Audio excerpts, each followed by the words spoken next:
Yo,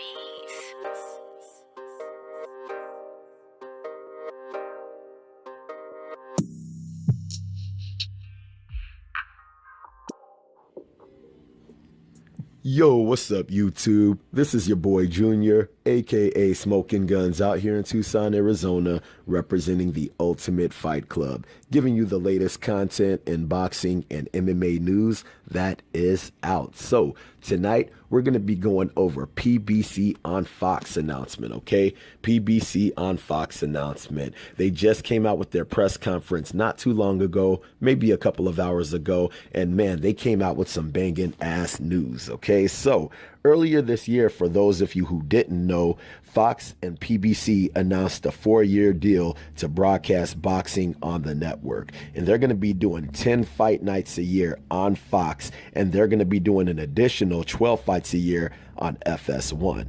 Now, they came out with the whole schedule today, okay? PBC announced the whole schedule today on the events that they're going to be releasing on Fox earlier for the year, okay? This is going to be earlier for the year. Not for the whole year, but earlier for the year. Now, the first event that they're going to be doing is going to be December 22nd, 2018. This is going to be a double feature with the CHARLO twins, CHARLO versus Willie Monroe Jr. and CHARLO versus Tony Harrison. And then January 13th, they're going to be coming out with UZCAGUI versus Caleb Plant. January 26th is going to be the return of Keith One-Time Thurman versus Josecito Lopez. February 16th is going to be Leo Santa Cruz versus Miguel Flores. February 23rd, Anthony Durrell versus Avni Yildirim. March 9th, Shawn Porter versus Ugaz, who is his mandatory. And that was kind of fishy because it's like, dude, he should have really been fighting Errol Spence Jr., okay? He should have been fighting Errol Spence Jr.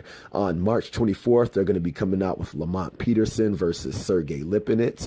April 13th, they're going to be coming out with Caleb Truout versus Peter Quillen. April 20th, they're going to be coming out with Danny Garcia versus Adrian Granados. Now, Fox's first pay-per-view is going to be March 16th, okay? Errol Spence Jr. versus Mikey Garcia. This is going to be Fox's first pay-per-view, and that is going to be a banging ass fight. And I give Mikey Garcia hella props from coming up from 135 all the way into the welterweight division to try to give Errol Spence that work that he's been looking for, because all the fools that's in that welterweight division, it really seems like they're avoiding Spence. So for Mikey Garcia to come up from 135 to give Spence that work, man, you really got to give your hats off to Mikey Garcia. Now, for the press conference. The press conference was okay. It could have been a little bit more entertaining, but at the same time, it's really cool to see that these boxers are getting the exposure that they truly deserve, especially being on a premier network like Fox. Man, I'm really proud that these fighters are getting the damn exposure that they deserve. Now, the announcer that came out, Chris Myers, this dude seemed hella awkward. He seemed awkward as hell. It almost seemed like that one white dude that's in the hood with a bunch of black dudes. So he's trying to be cool. And it just seemed like a really awkward moment for him to be in that environment with all the fighters. And then it even seemed a little bit even more awkward when he brought out Lennox Lewis, because he was telling Lennox Lewis something like, okay, yeah, if these guys start acting funny, I'm going to let you handle this. I'm looking like, dude, shut your ass up, man. Like, he just seemed like a really awkward character, okay? But it was still entertaining for the most part. I'm just glad that the network is actually putting these dudes on the way that they're putting them on, and they pretty much introduced all the fighters, had them doing the stare down, had them looking into the camera, and then after everybody was seated, and then gave the reporters time to ask questions. Now, one of the things that really kind of got me was the questions that was being asked to Errol Spence, Keith Thurman, and Shawn Porter. Now, when they questioned Errol Spence about all the other welterweights and why ain't nobody trying to fight him, one of the things Errol Spence said was, Keith Thurman is going to stay injured as long as I keep winning. And which is kind of true, man. I mean, the way that he said that, he kind of put Keith Thurman on the spot right there. He said, Keith Thurman going to stay injured as long as I keep winning. I don't think me and him are ever going to fight. he mess around and retire, then I'll get that belt. And when he said that, I'm like, dude, he really put Keith Thurman on the spot right there. I mean, he kind of pulled his whole card in that particular moment. And the thing that got me is Keith Thurman's response to that. Keith Thurman, when he was asked by one of the reporters about Errol Spence fighting Mikey Garcia, and then you have other welterweights that are up on the stage right now, and they weren't willing to fight him, Keith Thurman tried to put Shawn Porter on the spot, talking about, I don't know what happened with their negotiations, which kind of put Shawn Porter on the spot. But then he came out and said, each of these fights is a great fight for Spence, and I'm going to fight him when I'm ready. And when he said, I'm going to fight him when I'm ready, I'm like, dude, is that all you got to say? Like, even if you would have said something to the lines as, I need a tune-up, I've been injured, which, you know, you got to give the dude props on that. He has been injured. He has to recover from injury, and don't nobody want to come back from the sport that quick, especially from being injured like that. And then if he would have said something like, yeah, I've been injured, I just need to make sure I'm fully recovered from my energy. Let me get a tune-up, and dude, I'm coming back and I'm gonna friggin' snatch that damn belt from your ass, homie. If he would have said something along the lines of that, then it would have been a lot more respectable. Like, okay, yeah, this fool really ain't playing. Like, he wants to get that work in with Errol Spence. But he was kind of BSing around the bush with it, man. It's almost like, it almost seems like he really don't want that Errol Spence work. With the way that he came about, it doesn't seem like he really wants that damn work. And then Shawn Porter, he wasn't no better with his response. His response was pretty much talking about, it's an easy fight to make, but I have mandatories, and Errol Spence isn't one of them. Okay, homie, I do understand you have mandatories, but you have a dude, Errol Spence, who has the IBF championship belt. Now, if he has the championship belt, you can take a unification match over a mandatory any day. He could actually have that unification bout right now, and then he could handle a mandatory later. Or even if he would have came out with the lines of this, I just had a tough bout with Danny Garcia. I want to just take care of a mandatory just to kind of get myself fine-tuned, and then I'm coming after that Errol Spence work. That would have been even better than saying, I got to handle mandatories, because the way he makes it sound like he ain't even trying to get that work this year. It sounds like he's going to use this year to fight mandatories and try to avoid that damn Errol Spence work.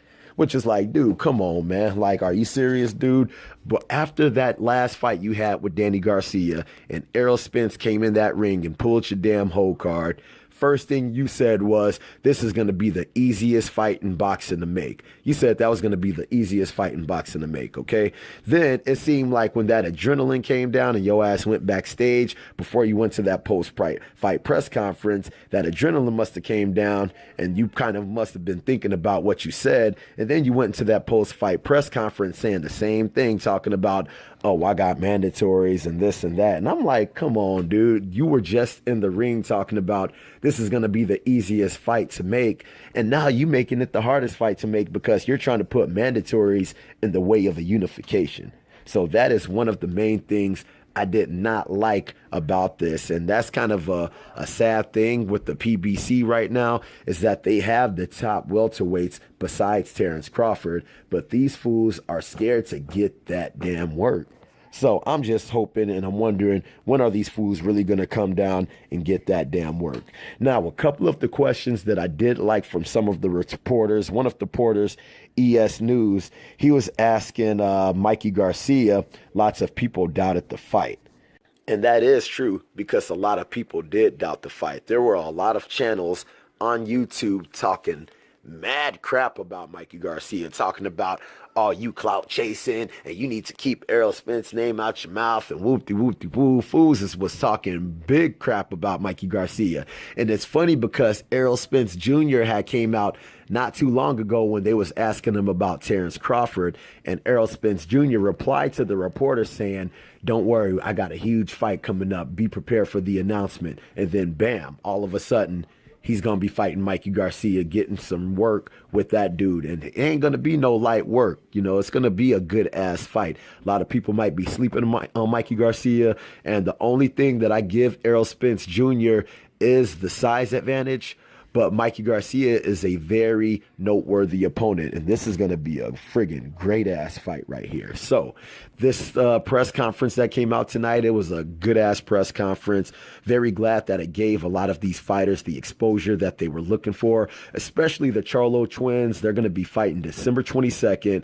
Make sure you guys check that out. It's going to be free on Fox. Man, that's going to be a banging ass, entertaining ass fight. Really glad these dudes is getting the exposure that they highly deserve, man. They've been in the game for a minute, and they truly deserve that damn exposure, all right? So if you guys haven't checked out the press conference, it might be kind of hard to find. There's a couple of channels that do have that press conference out there, so you just got to kind of be on the lookout for it, all right? So I hope you guys like the video. If you guys like the video, make sure you hit the like button. If you're not subscribed to the channel, make sure you subscribe to the channel. And if you guys have any kind of questions, any kind of comments about this event that's going to be coming out, make sure you put your comments in the comment section, and I'll be sure to get back at you guys, all right? So I hope you guys like the video. Holla at your boy.